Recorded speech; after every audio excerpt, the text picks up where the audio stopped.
Pet food or pet food? Which do you feed your pet? There is a difference, you know. You see, pet food ingredients make you shake your head and wonder why such things were ever allowed into pet food. Stay tuned and you'll see exactly what I mean. Hi, my name is Greg Lohr, and like many of you, I am a pet owner. And when I began researching pet food, I was shocked by some of the things I found. One thing I have learned that certainly concerns me, there is a lack of understanding about proper nutrition among many pet owners. As an example, when I meet other pet owners, I ask if they have ever researched the ingredients in the pet food they buy. Now, you might be surprised to learn that I hear no almost 100% of the time. Well, let's begin this journey by first discussing the evolution of pet food. In order to do this, we will go all the way back in time and talk about how pet food began. Now, pet foods were introduced about the time of World War II and consisted mainly of leftover grains and cereals.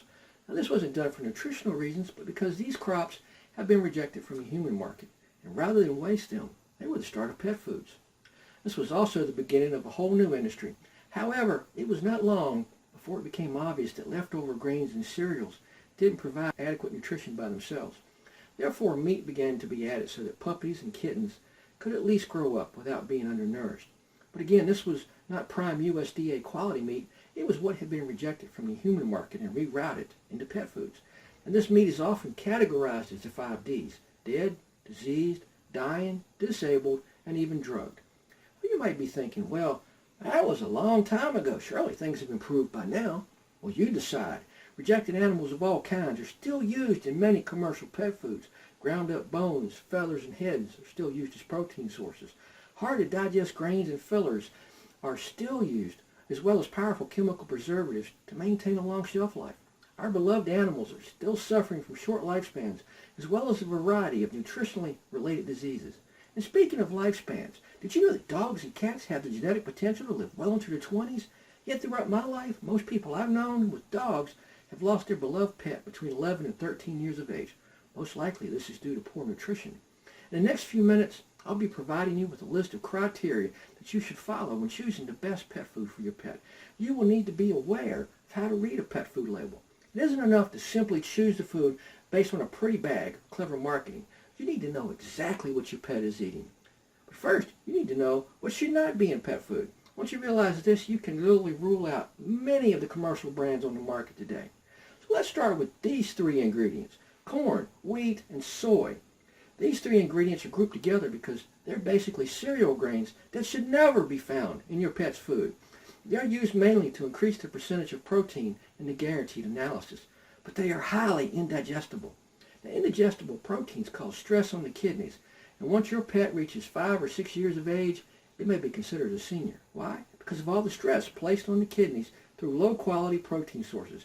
But consider this fact: these ingredients are also known allergens. Corn is thought to be the number 3 cause of allergies among dogs and cats. Do you know any pets with allergy problems? Many pets with allergies often wind up on drug therapies when all they may really need is a better diet. Now, these ingredients come in a variety of names such as ground yellow corn, gluten, whole grain corn, ground whole wheat, whole grain sorghum, wheat flour, and others. This renaming is usually done to hide the fact that these cereal grains may actually be the main ingredient when combined together. When it comes to feeding our pets, I think you'll agree that meat should be the number 1 ingredient for optimal health, not cereal grains. So let's quickly recap. In this video, we've discussed the evolution of pet food as well as some ingredients that should not be in pet food. Here are a few questions to ask yourself. Number 1, how safe do you feel feeding your pets meat categorized as the 5 Ds? The dead, diseased, dying, disabled, and even drugged. Number 2, if pet foods included in the guaranteed analysis are highly indigestible, is your cat or dog actually getting the protein they should be getting from their food? Stay tuned for part 3. We'll discuss more about that guaranteed analysis. And number 3, if corn, wheat, and soy are known allergen for pets, why are they usually listed among the top ingredients on the pet food label? Stay tuned for part 2, where I'll discuss the shocking truth about byproducts, bone meal, and chemical preservatives.